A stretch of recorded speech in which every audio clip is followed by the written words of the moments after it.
வணக்கம் சிம்மராசி நண்பர்களே. வரக்கூடிய தை மாதத்தில் உங்களுக்கு எந்த மாதிரியான பலன்கள் கிடைக்க போகுது அப்படிங்கிறத தான் இந்த வீடியோ பதிவில் நாம் இப்போ பார்க்க போகிறோம். சிம்ம ராசிக்கு சூரியன் இந்த மாதம் 6வது ராசியில் தான் சஞ்சரிக்க போகிறார். உங்களுடைய ராசி அதிபதியே சூரியன் தான். சூரியன் 6வது ராசியில் இருந்தால் நன்மைகளை கொடுக்கணும் அப்படிங்கிற ஒரு விதி இருக்குது. அப்போ நினச்ச காரியங்களில் நீங்கள் வெற்றி பெறக்கூடிய ஒரு மாதமாக இந்த மாதம் இருக்க போகுது. சூரியன் 6வது ராசியிலிருந்து அற்புதமான பலன்களை கொடுக்கும். அதனால் நீங்கள் நினச்சி பார்த்த காரியங்களையும் நினச்சி பார்க்காத காரியங்களும் கூட வெற்றிகளும் மகிழ்ச்சியும் ஏற்படணும் அப்படின்னு இருக்கும். அதனால் சர்வ யோகங்களும் இந்த மாதம் உங்களுக்கு கிடைக்கும் அப்படின்னு சொல்லலாம். அதே மாதிரி அரசு வழி நன்மைகள் உங்களுக்கு நல்லா கிடைக்கிறதுக்கான வாய்ப்புகள் உங்களுக்கு இருக்கும். ஆனால் அரசாங்க அதிகாரிகள் நமக்கு ஒத்துழைப்பு தரமாட்டாங்க. அதனால் அரசாங்க அதிகாரிகள் மேலே நமக்கு வெறுப்பு ஏற்படுறது மாதிரியான சூழ்நிலைகள் வரும். ஏன்னடா இவங்கெல்லாம் நம்ம ஒரு காரியத்தை கேட்குறோம், செஞ்சு தர மாட்டேங்கிறாங்க, வைக்கிறாங்க அப்படின்னு சொல்லி நம்ம ஒரு இதாக நினைக்கிறோம் இல்லையா, அவங்க மேலே ஒரு பகைமையாக நினைக்கிறோம் இல்லையா, அந்த மாதிரியான எண்ணங்கள் இந்த மாதம் வர்றதுக்கான வாய்ப்புகள் கொஞ்சம் இருக்கும். அதே மாதிரி சளி, இருமல், காய்ச்சல் போன்ற ஏதாவது ஒரு உடல் உபாதை உங்களுக்கு வர்றதுக்கான வாய்ப்புகள் இந்த மாதம் இருக்குது அப்படின்னு நம்ம சொல்லலாம். சரிங்களா? சரி. சனி பகவான் உங்களுக்கு இப்போ 7வது ராசிக்கு தான் வந்திருக்கார். இது கண்டச்சனி அப்படின்னு நம்ம சொல்லுவோம். கண்டச்சனின்னா பயப்படணுங்கிறது கிடையாது. கண்டச்சனி அப்படின்னா என்ன பண்ணுன்னா, ஒரு சிலர் கீழே விழுக வேண்டிய சூழ்நிலை வந்துடும். அது பைக்கிலேருந்து விழுகலாம், வேறு வண்டியில் சைக்கிள்லேருந்து விழுகலாம், அல்லது சும்மா நடந்து போயிட்டு இருக்க போது கூட நம்ம கீழே விழுந்துடலாம். அப்போ கை கால்களில் ஏதாவது அடிபடும். ஒரு சிலருக்கு எலும்பு ஃப்ராக்சர் ஆயிரும். இந்த மாதிரியான வேலைகளை தான் அந்த கண்டச்சனி அப்படிங்கிறது செய்யும். அதனால் வாகன போக்குவரத்தில் மட்டும் நம்ம கொஞ்சம் கவனமாக இருந்தால் நல்லது. வேறு வகையில் உங்களுக்கு கெடுபலன்கள் ஏற்படுறதுக்கான வாய்ப்புகள் உங்களுக்கு இருக்காது. அதே மாதிரி 7ஆம் அதிபதி 7வது இடத்துலையே ஆட்சி பெற்று காணப்படுறதுனால பல சிம்மராசிக்காரவங்களுக்கு, அந்த கல்யாண பருவத்தில் இருக்கிறவங்களுக்கு கல்யாணம் நடக்கிறதுக்கான வாய்ப்புகள் இருக்குங்க. அப்போ திருமணம் சிலருக்கு இது வரைக்கும் காலதாமதமாக இருந்திருக்கலாம், அல்லது ஏதோ ஒரு விதத்தில் தடைப்பட்டுக்கிட்டே இருந்திருக்கலாம். அவங்களுக்கு எல்லாமே திருமணம் நல்லபடியாக நடக்கிறதுக்கான வாய்ப்புகள் இனிமேல் உங்களுக்கு உருவாகும். அதனால் திருமணம் சம்மந்தப்பட்ட முயற்சிகள் எடுக்கணும்னா நீங்கள் எடுங்க. அது கூடிய விரைவிலேயே உங்களுக்கு சக்ஸஸ் ஆகும். ஒன்று திருமணம் உறுதிப்படுத்தப்படும், அல்லது நிச்சயப்படுத்தப்படும், அல்லது திருமணமே சிலருக்கு நடந்து முடிகிறதுக்கான சந்தர்ப்பங்கள் இருக்குங்க. அதனால் திருமணம் சம்மந்தப்பட்ட காரியங்கள் வெற்றி பெறும். கணவன் மனைவி உறவு அப்படின்னு எடுத்துக்கிட்டிங்கன்னா நல்லா இருக்கிறதுக்கான வாய்ப்புகள் இருக்கும். கணவன் மனைவிக்குள்ளே நல்ல அந்யோன்யம் பிறக்கிறதுக்கான சந்தர்ப்பங்கள் ஏற்படுறதுக்கான வாய்ப்புகள் உங்களுக்கு இருக்கும். 7ஆம் அதிபதி 7வது இடத்துலையே ஆட்சி பெற்றா அதை மன்மத சனி அப்படின்னு சொல்லுவோம். அப்போ என்ன பண்ணுன்னா, ஒரு சிலருக்கு லவ் பண்ணுற மாதிரியான சூழ்நிலைகளை உருவாக்கி விடும்.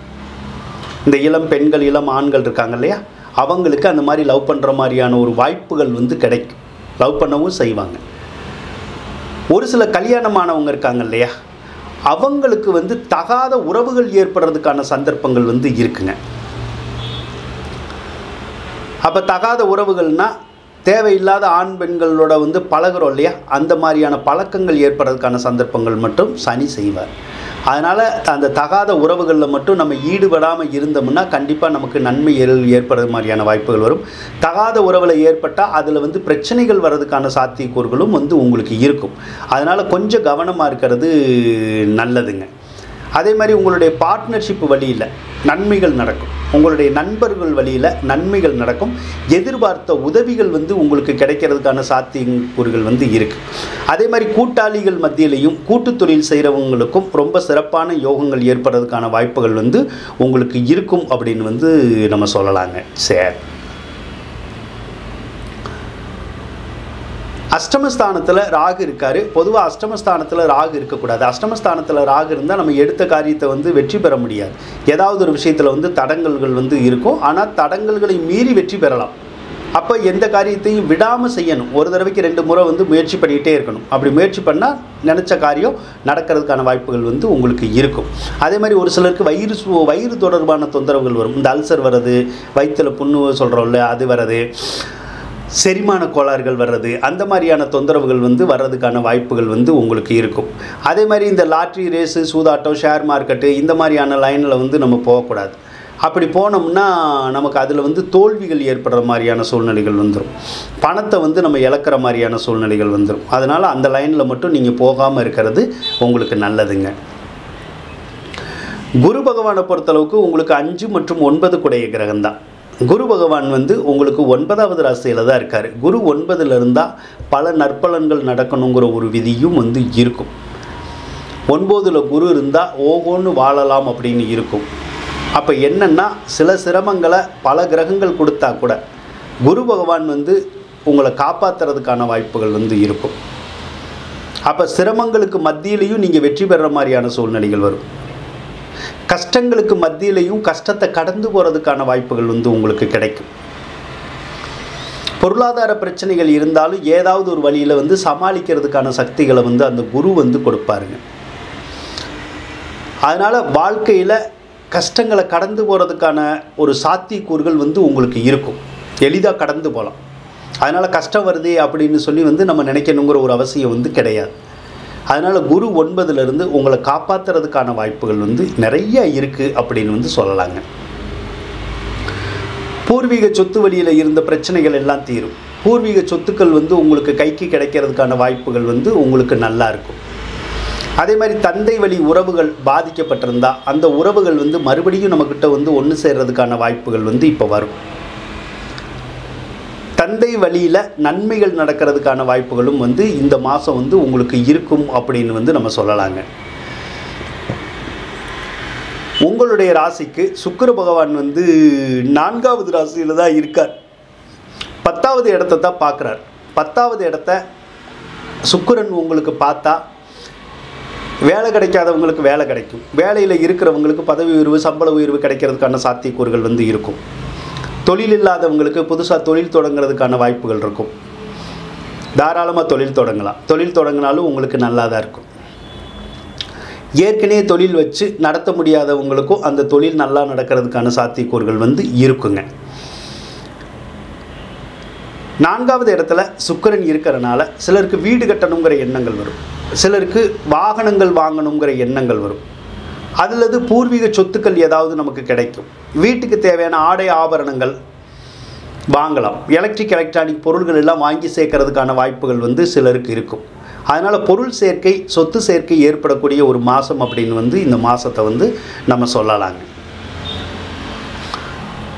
4ஆம் அதிபதியான செவ்வாய் பகவானும் 5வது ராசியில் தான் இருக்கார்.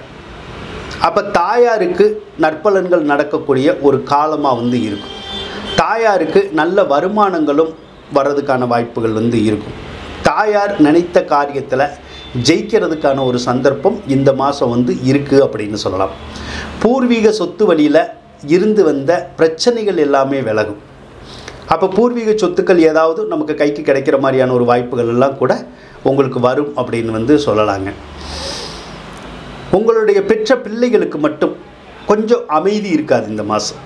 ஏதாவது ஒரு கோபதாபத்தோடையே இருப்பாங்க. ஏதாவது ஒரு கவலையோடையே இருப்பாங்க. ஏதோ ஒரு பாதிப்புகள், ஏதோ ஒரு இழப்பீடுகள் வந்து அவங்களுக்கு வரலாம்.